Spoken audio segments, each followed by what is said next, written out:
buena tarde a todos. Es un gusto tenerlos acá y tener la oportunidad de poder compartir con ustedes un poco acerca de este tema tan importante que en la pandemia pues se ha potenciado, ¿verdad? Procrastinar. Entonces vamos a ver qué es. Hemos visto que es el arte de dejar todo para después.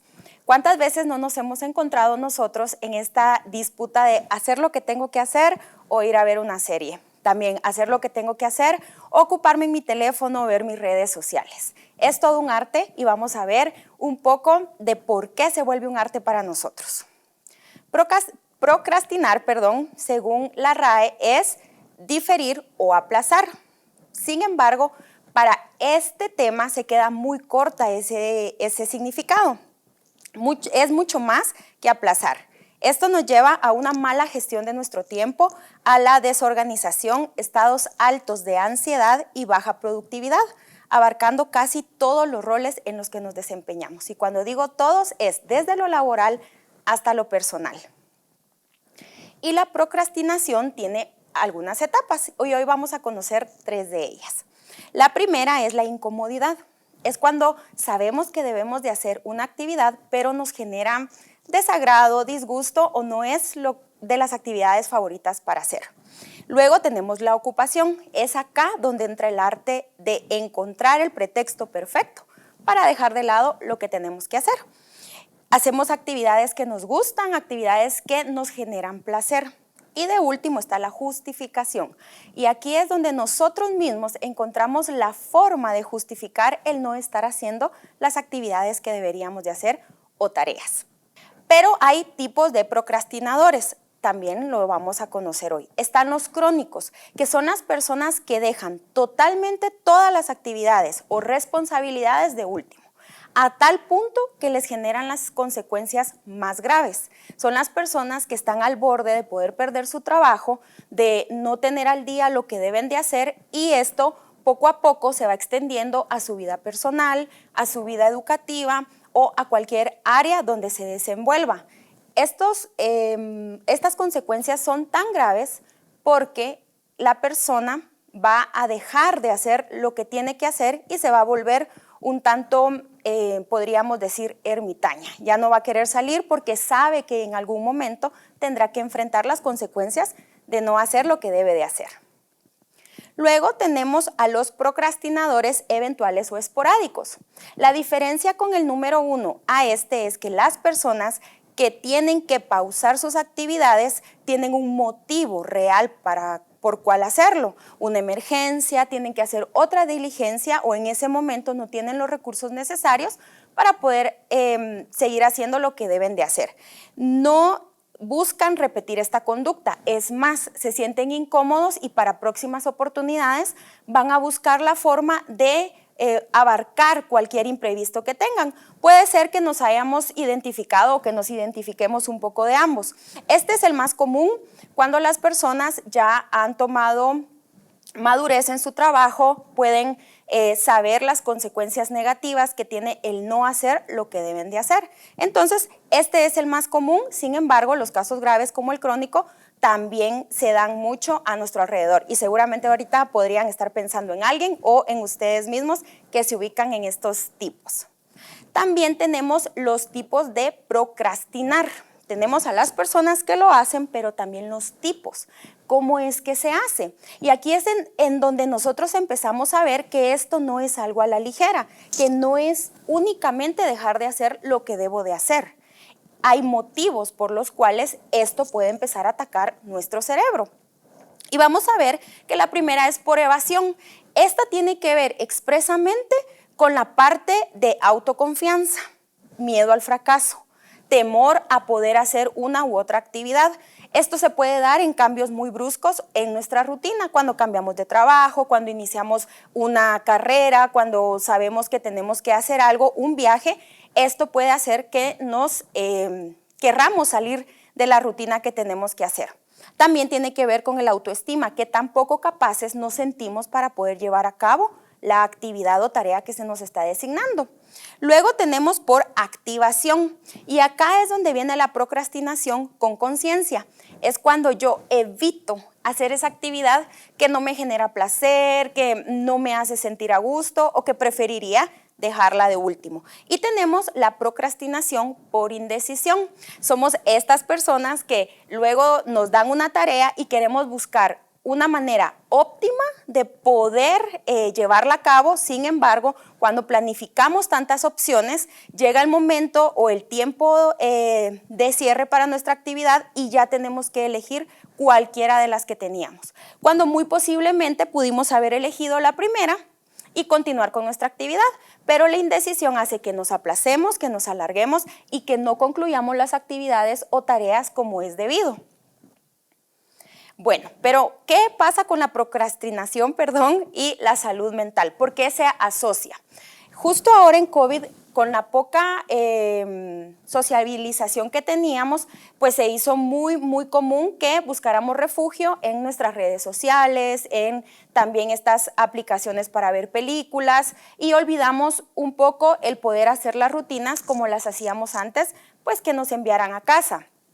Han incrementado los casos o ha incrementado el nivel de procrastinación a tal grado que hay desde niños hasta personas de la tercera edad sufriendo ansiedad y estrés porque hemos entrenado a nuestro cerebro para ir aplazando todo el tiempo y pues tener nuestro tiempo en cosas que no son productivas. ¿Por qué es mala la procrastinación o qué consecuencias tiene en nuestra vida? Bueno, vamos a ver que nuestra autoestima se ve afectada porque perdemos el sentido de dirección. Se nos olvida que nuestras habilidades tienen que estar en constante construcción y recordándonos que podemos hacer las cosas. Y al sentir que no lo podemos hacer, viene el desánimo o el sentimiento de incapacidad. Los estados de ánimo no son estables, ya que muchas veces estamos tan ansiosos, hemos venido aplazando una actividad que cuando tenemos que hacerla, pues el estrés sin duda alguna se presenta y hace que nuestro ánimo pues no esté equilibrado. Nos podemos molestar, nos podemos sentir angustiados extremadamente a tal grado que nos bloqueamos y no podemos seguir avanzando. También se ven afectadas nuestras habilidades para relacionarnos. Al momento nosotros de estar aplazando lo que tenemos que hacer, como les decía hace unos minutos, perdemos esa capacidad de reconocer lo que tenemos que hacer y evitamos salir al mundo porque sabemos en algún momento alguien nos va a preguntar por qué no lo hicimos. Se pierde la capacidad de proponerse metas porque vamos olvidando que somos buenos para las habilidades y estamos tan estresados en algún momento que no hemos hecho lo que teníamos que hacer que preferimos ya no seguir poniéndonos más metas porque sabemos que nos vamos a cargar más de información. Provoca estrés y culpa porque luego de prolongar la actividad nos sentimos culpables, ¿verdad? Esa sensación de vacío, de, ay, lo tuve que haber hecho y me voy a la cama y ya no descanso bien porque estoy pensando, tuve que haber aprovechado, no tuve que haber visto ese episodio de más, me pude haber puesto a hacer lo que me pidieron. Entonces la culpa también va afectando todos nuestros procesos cerebrales. Proyecta cualidades negativas, las personas empiezan a tener una percepción de nosotros de persona poco eficiente, irresponsable, con poco deseo de poder realizar lo que se le está pidiendo, con poca iniciativa también. La productividad disminuye, nos volvemos personas más lentas, con un poco más de temor de proponer ideas o puede ser en casos muy graves o extremos. Hay personas que simplemente abandonan las actividades que tienen que hacer y se dedican únicamente a actividades que les provocan placer. Y no se está preparando para afrontar las situaciones laborales, personales, académicas o de cualquier otro tipo. Porque al momento de estar en esta situación de aplazar, de evitar, de no hacer, entonces vamos perdiendo la capacidad de resolver prontamente algo que en otro momento pudimos haber hecho perfectamente. Muy bien, hoy les traigo 4 técnicas, habían muchísimas, pero hoy solo les voy a poder compartir 4, son muy fáciles, son prácticas de poder poner en nuestra rutina diaria y les voy a dar 4 técnicas primero y luego vamos a hablar de algunos tips que también podemos estar nosotros incluyendo en nuestra vida diaria. Estas tienen fundamento de administración, pues por eso, porque nosotros nos tenemos que volver buenos administradores de nuestro tiempo y gestionar correctamente todas las actividades que tenemos que hacer. Y no solo las actividades y el tiempo, sino que los recursos que nos fueron dados, porque también en la parte de procrastinar olvidamos o ya no tenemos la conciencia de que algunas herramientas o algunos recursos los podemos utilizar, de una manera óptima. ¿Cuál es la primera? Es el método Pomodoro y esto curiosamente viene por la palabra italiana tomate. Unos relojes muy famosos en Italia que son para la cocina, de ahí proviene ese nombre. Pero ¿qué pasa con este método? ¿Qué es lo que pretende lograr? Que nosotros podamos utilizar nuestro tiempo por secciones para poderle dar a nuestra mente un descanso de las actividades que estamos haciendo y podernos reenfocar y que nuestra atención todo el tiempo esté activa. Pero ¿cómo es esto? Bueno, debemos de dividir el trabajo en intervalos de 25 minutos. Para esto, como nosotros sabemos que viene de un reloj de cocina, podemos poner alarmas en nuestro celular. Y vamos a hacer esquemas o pomodoros de 25 minutos. Vamos a dividir el trabajo y luego de 25 minutos vamos a tomar 5 de descanso.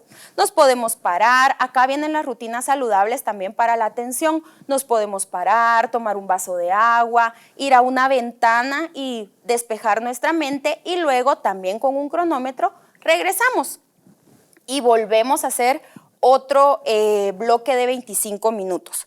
Cuando se complementa un intervalo significa que hemos hecho un pomodoro. Luego de 4 pomodoros podemos tener un descanso más largo, de 15 minutos a 30 minutos, porque sabemos también en la actualidad que el teletrabajo ha venido a hacer que estemos constantemente frente a la pantalla y los horarios, pues la verdad, han topado la línea muy difusa de ya no tener un horario laboral como antes. Entonces, esta es muy recomendable si estamos haciendo teletrabajo. La siguiente es el método de Kanban. Este método se puede hacer tanto de forma física. Yo siempre recomiendo que este tipo de técnicas las podamos hacer tangibles, porque eso también le ayuda a nuestro cerebro a fijar lo que tenemos que hacer.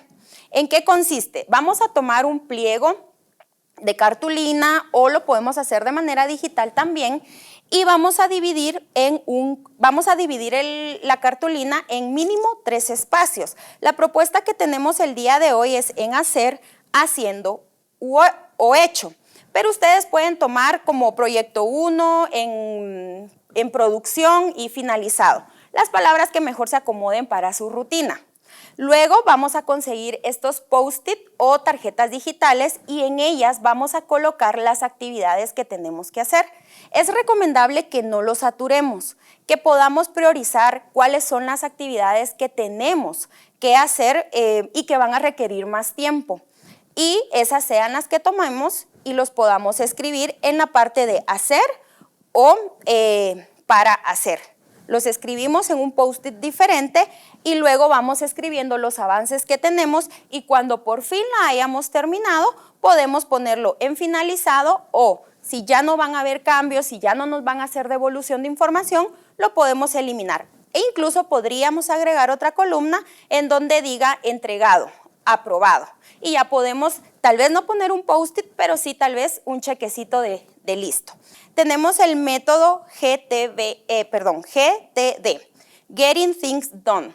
Este es un método también que nosotros podemos hacer de forma virtual o de forma escrita en papel. ¿Qué es lo que debemos de hacer?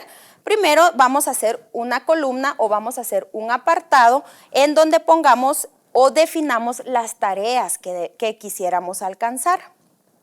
Luego vamos a analizar las actividades. ¿Por qué debemos de analizarlas? Porque son actividades que nosotros debemos de poder identificar si debemos tomar una semana, nos va a tomar una hora o son proyectos un poco más extensos. Sería bueno que en esa parte de analizar pudiéramos poner el tiempo que nos va a llevar el hacer la tarea.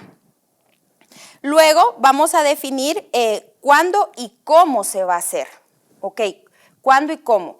tengo un proyecto para la universidad y lo debo de colocar, eso yo sé que me va a llevar alrededor de una semana.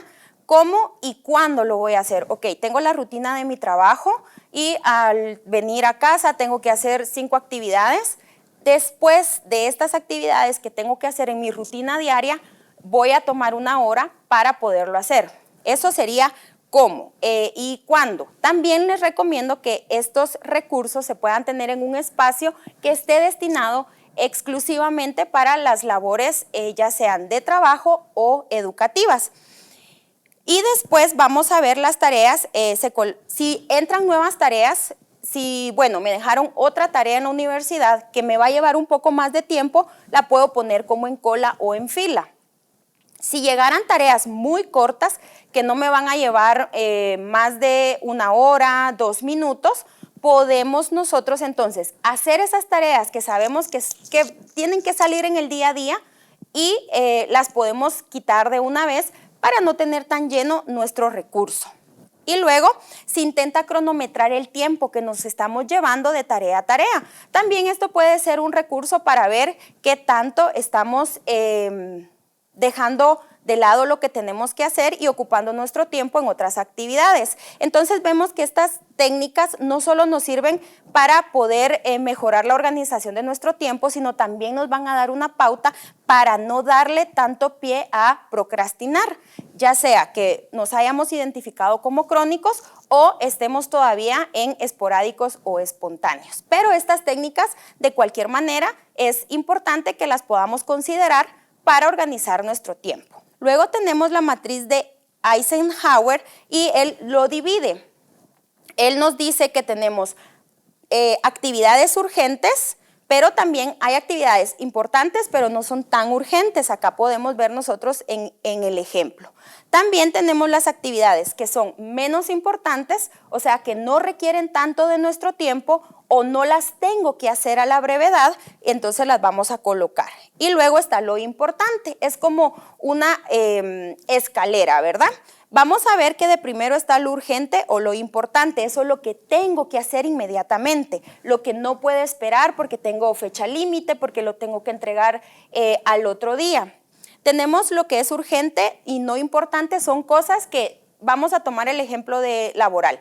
Sí, son las actividades que yo puedo delegar, que no requieren de mi atención, sino alguien más las puede llevar a cabo.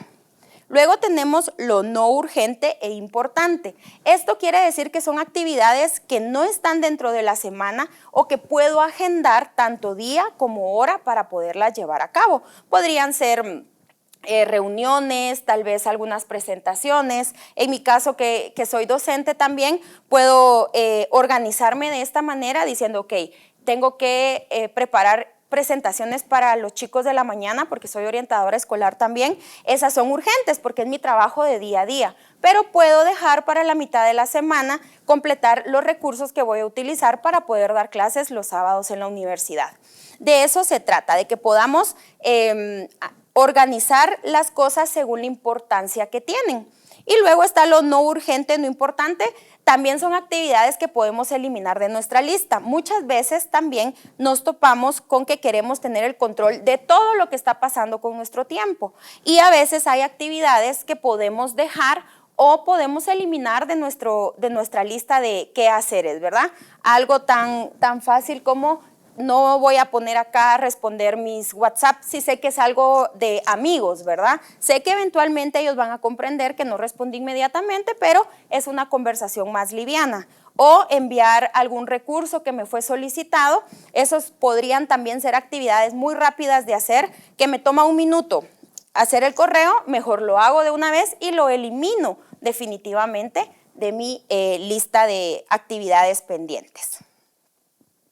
¿Qué otras sugerencias les puedo dar para que podamos evitar procrastinar con o que dejemos de hacerlo si lo hemos estado haciendo de una manera más completa? Acá es donde nosotros también vamos a unir la salud mental. ¿Por qué?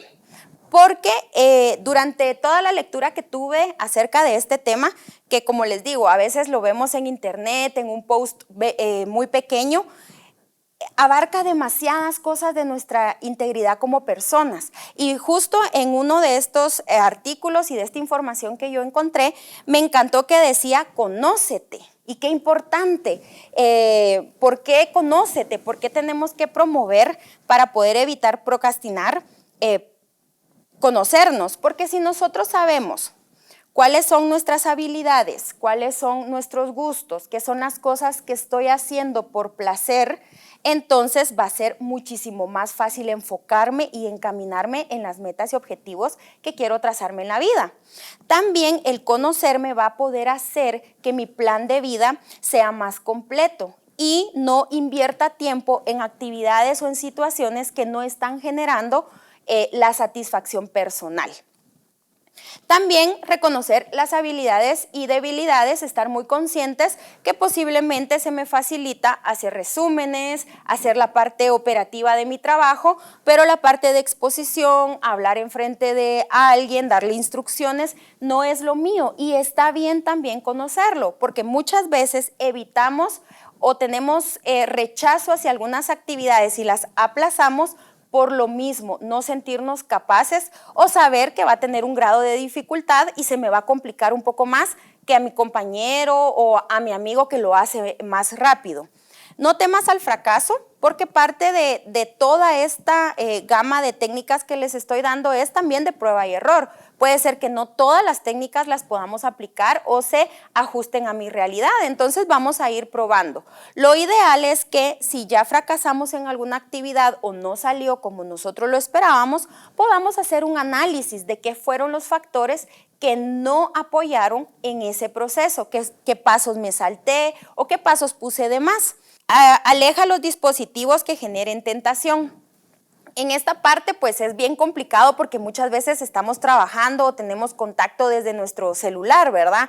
Pero al momento de ya tomar en cuenta alguna de estas técnicas, de ya organizarnos mejor, lo que podemos hacer es justo ponerlo unos minutos o el tiempo que voy a invertir en la tarea, lo pongo lejos, lo guardo en mi bolsa, lo pongo en mi mochila o simplemente le pongo modo no molestar o que no me entren los mensajes y eso para yo poder concentrarme en las actividades que debo de hacer. También no se castiguen al no poder cumplir con alguna actividad o tarea.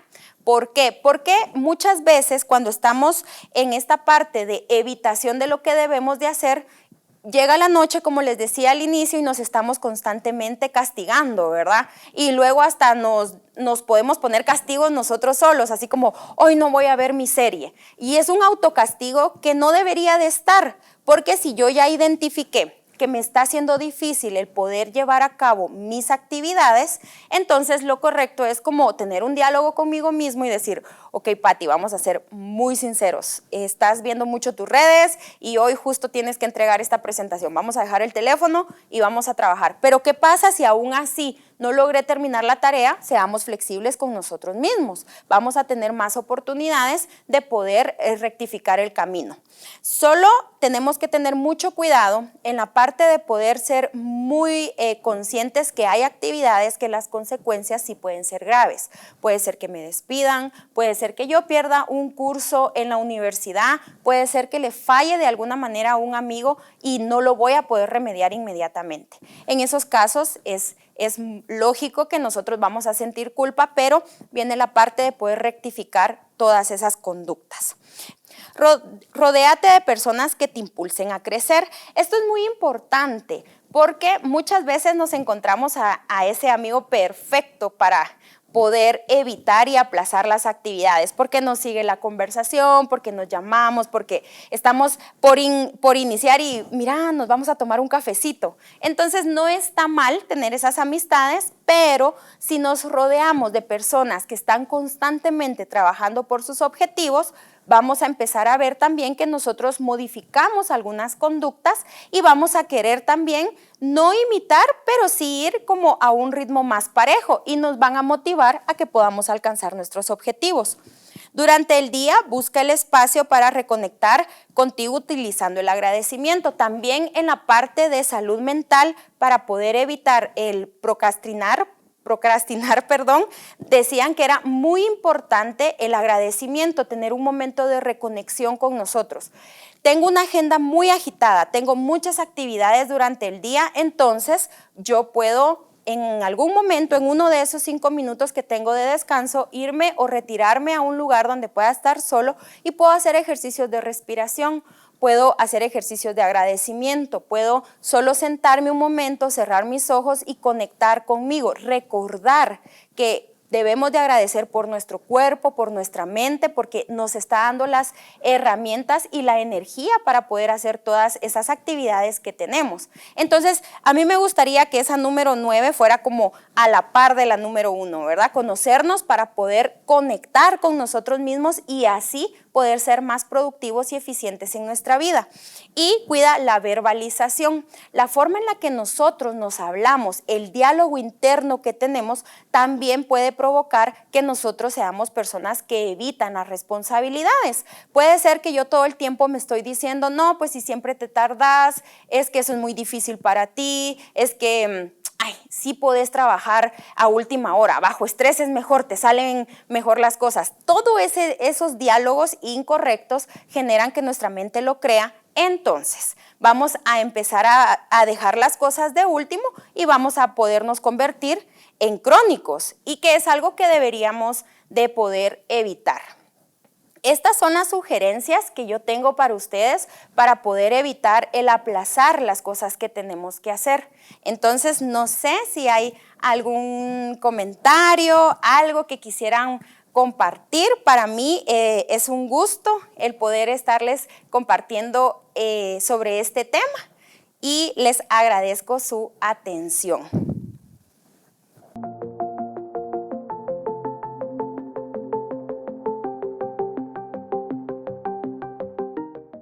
Sí, sí tiene relación.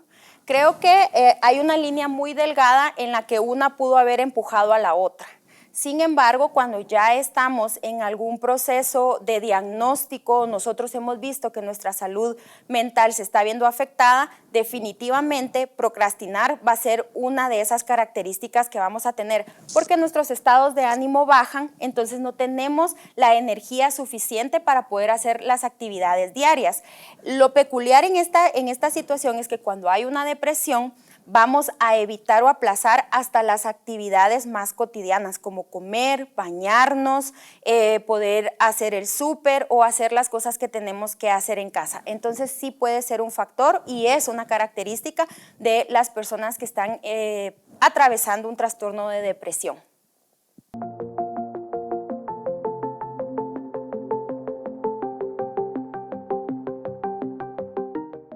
A mí de verdad me apasiona mucho hablar de esta parte de la salud mental porque muchas veces somos muy fuertes para castigarnos o para hablarnos a nosotros mismos, ¿verdad? Ese diálogo, repito, ese diálogo interno tiene tanta importancia en nuestro día a día porque de ahí viene también la motivación.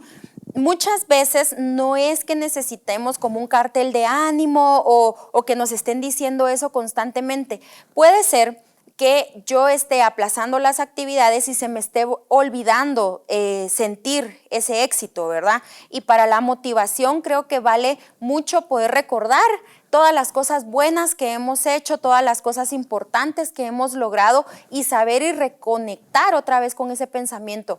Y si el desánimo es muy, muy, muy alto, yo siempre recomiendo que sí busquemos ayuda, porque esos estados son un poco engañosos, nos hacen creer que estamos tratando de luchar y avanzar, sin embargo, muchas veces llega a ser muy profundo ese desánimo y cuando ya las personas quieren salir, pues lleva otro tipo de proceso, ¿verdad? Pero buscar sentirme más animado es rodearme de personas también que me inyecten esa energía y recordar las cosas buenas por las que yo estoy trabajando, las cosas buenas que he logrado en mi vida. Eso sería una pequeña recomendación.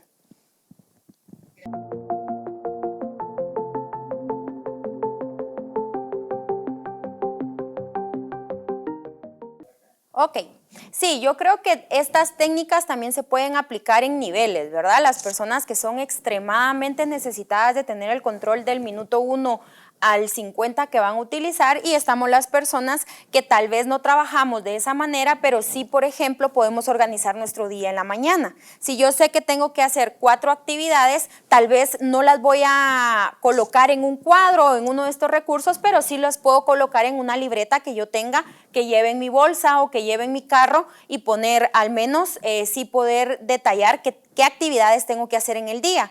Tengo que ir a trabajar, luego tengo que ir a la clínica y luego tengo que ir al supermercado. Tal vez no es una forma tan específica y detallada, pero al menos me da una pauta de lo que yo debo de hacer. Algo que yo les decía al inicio de la presentación es que cuando hacemos las cosas tangibles, le ayudamos al cerebro a fijar la actividad. Y justo cuando escribimos, le ayudamos inmediatamente a poder tener esa conexión con la información.